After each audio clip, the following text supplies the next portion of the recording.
I always love connecting to home. And so now we're going to go into the city, and I'm going to do a talk to how many business owners?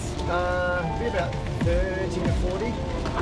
Yeah, 30 to 40 business owners on leadership, and today I'm going to be talking about what I think the 3 key things are that leaders need to really understand that they don't. So I'm going to talk about that and give some insights. It's always good talking to other business owners and share some of my thoughts on some things that I've learned recently, and so that's where we are. We've just got to survive this weather.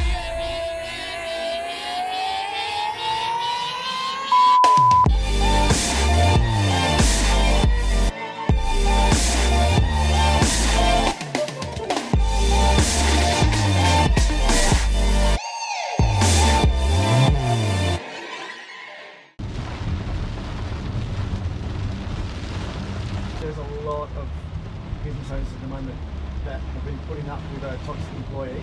Yeah. So removing someone from a business has been really, like the last few weeks, it's been crazy. Because people don't want to have the difficult conversation. We feel bad exiting someone, but actually you're doing a disservice, well, to your current employees and your business, but you're also doing a disservice to them, Exactly.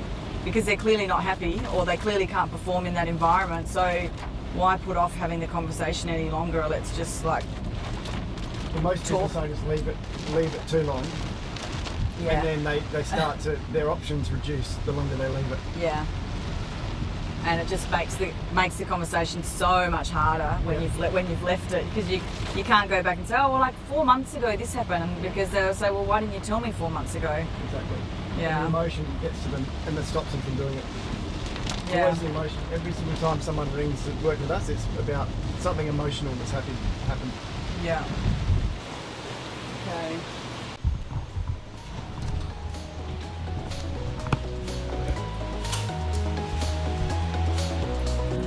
So at the Marriott Hotel, ready to do my presentation. Should be good. I really like this.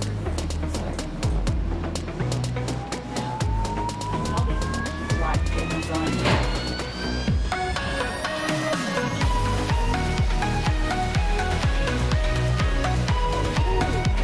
Like a shiny light. So long. How are you? I don't think you are. No, we're not here. I'm down here. Yeah.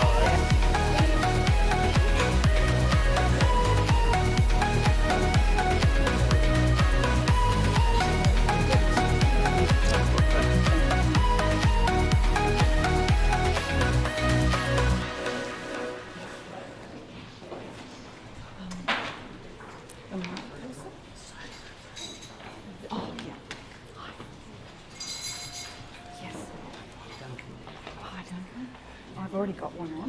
Sue Ellen Moss, founder and CEO of What's Next. And Sue Ellen is going to be sharing what leaders really need to know about. So thank you, Sue Ellen. Thank you. Good afternoon, everyone. When I started my career over 20 years ago now, I wanted to be a manager. I looked at the people within my workplace that were most senior and had the car park and the nice car and the nice clothes, and they were all managers. They all had people under them who basically did what they said they had to do. And whilst I wasn't so much into the power element, I could see that these were the successful ones. These people that had staff were the ones that were doing well. And you know what? It didn't actually look very hard. Back in the day, we were all pretty scared of our bosses, because if we didn't do what they said, they would fire us. Now, it's a different workplace landscape today, which is a whole nother topic. But for me, starting in my career, being a manager was a way to progress. It wasn't a skill. It wasn't a craft. It wasn't something that you would go and learn about. It was more of a bonus or a reward if you were really good at your job. So I knew that if I was the best recruiter, or if I was the best HR strategist, then I would progress and have my own team. And that was exactly where I was headed. That's what I wanted. But I really had no idea what that meant or what it would entail. I didn't understand the responsibility that comes with managing others and how basically it's a full-time job whilst you still have to do your normal job. What I've learnt over time for myself is that I'm not an ideal manager, but I do like to lead. I like to consider myself as a leader, and when I realised that they are two different things, and as I progressed in my career as a business owner and understood that I could actually be a leader and not have to be a manager, I was really happy about that because I knew that I could play in my area of strength. However, what I've realised is that being a leader has some pretty serious traps attached to it that I don't think that we talk about enough, and I don't think it's something, these traps are things that we learn in our management courses or leadership training that we do. So today I want to share with you 3 insights that I have found in my career from myself and the clients that I work with that I think every leader must be aware of and manage within themselves, because I believe if we don't manage these things, it will significantly impact the engagement and the culture and the performance of our business, and not in a good way.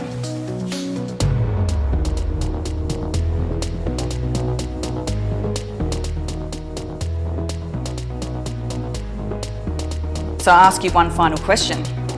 What is your behaviour telling your key stakeholders, and is it the message that you want to send?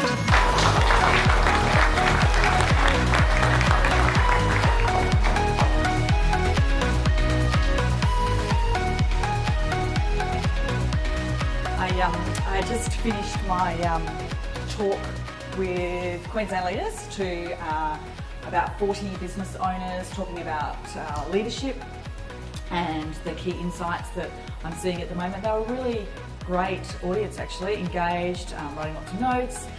So that's always good. I love it when you've got an engaged audience that's clearly liking what you're saying. So yeah, been a really good day. I've spent time in the What's Next office in Australia here, and that's always awesome. And then working with my network and doing some speaking, which is great. So yeah, I've had a great day.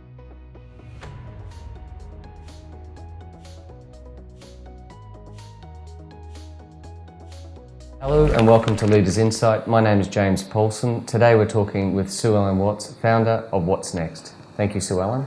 Thanks, James. My first question, so we've just figured out we've known each other for about 9 years. Yeah. Before we start, can you share with us, I guess, how you got to where you are now? Sure.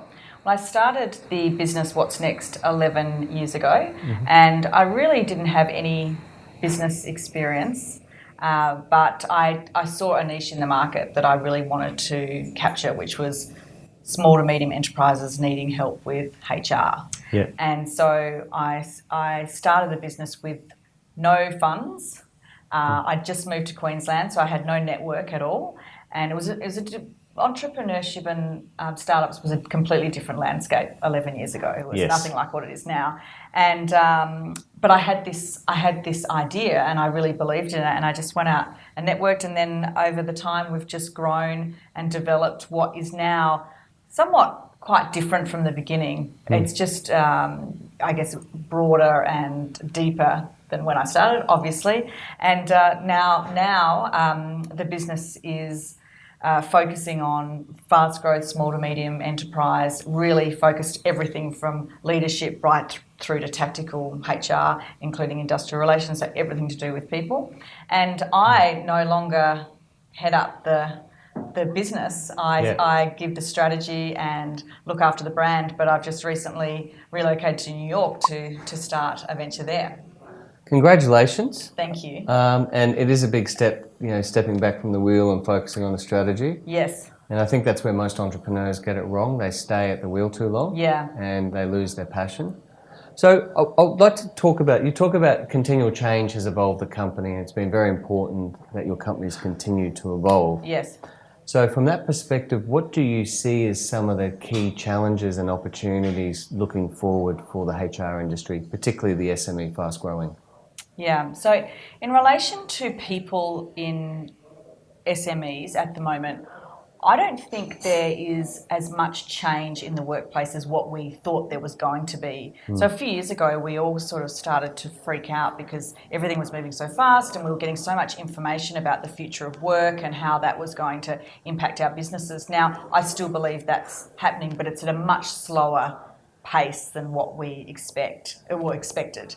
So I think until probably our Generation Z come in who have gone through a different education system, I don't think the workplaces are changing as much as what we thought. Yeah. Yeah. So, but I do think what we're looking at and what we're considering around how to lead people and what do people really want in their workplaces, that is certainly evolving. And I think that as leaders, there's much more of a need to really understand the role of leadership. And an interesting thing to have a think about. So, as you say, that the take-up has been slow and it's probably generational. From your perspective, if someone wanted to leapfrog that as a dynamic private company, what are some of the insights you would share with them that they can be a true leader in their field through your insight? In relation to their people? Yep. Yeah, look, I think that probably one of the key things that's been a big change that I think has more and more opportunities is the introduction of the gig economy or utilising freelancers, being able to engage someone for a particular skill set for a particular time. Now, previously we couldn't do that. We would have to employ someone and then develop them, or they may have a skill set that we can utilise, but then we need to fill the rest of their time with other things perhaps. But now we can decide that we want to innovate in our business tomorrow and go out to anyone in the whole world and find someone who has that skill set, engage them at a reasonable price for a period of time. And then when that's done, we can then stop that and then find someone else for the next stage. And I think this is really interesting because it means that we can innovate quicker, we can pilot things, we can pivot, and we can utilise high-level skills but at a cost that small businesses can afford.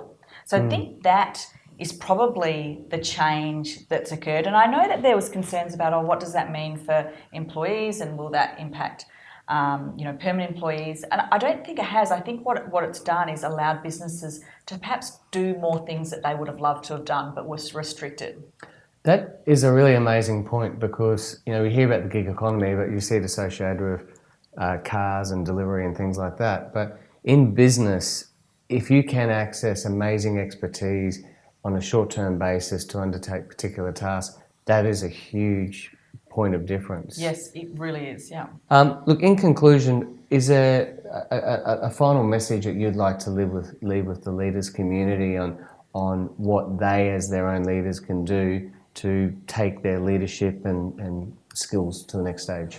Yeah, I think that whilst the workforce is changing at a slower rate than we expected, it is changing. And I think that the one thing that we should be doing as leaders is keeping as close to our employees as possible. And I know that the survey went out of fashion, but I think that's come back into fashion. And I think every opportunity you have to find out the climate of your business and understanding how are people feeling and what do they want and what do they need, because there's going to be these shifts occur. And if you can't see them coming or if you're not aware of it, then you are going to have issues. Yeah. So I would be saying to all leaders, do you really know your people and are you keeping close to them? Because if you don't, you'll find that they'll go or they just generally won't be engaged. So. And as we both know, you can't really grow a business if you haven't got a solid base. Exactly, and it's our people that help us grow our businesses ultimately. Absolutely. Nice to meet you. Thank you. I thought you were in a wheelchair. What have you done? Hi, Steve. Thanks, Sue. Thanks. Have a great time. Enjoy New York and Thank hopefully you'll come and visit one day. Yeah, I did that. Oh, I didn't realise how many flights we were up. Oh, because we caught the lift up, didn't we? Oh, yeah, sure. Oh my God. It's like the never-ending stairwell. I see the lights.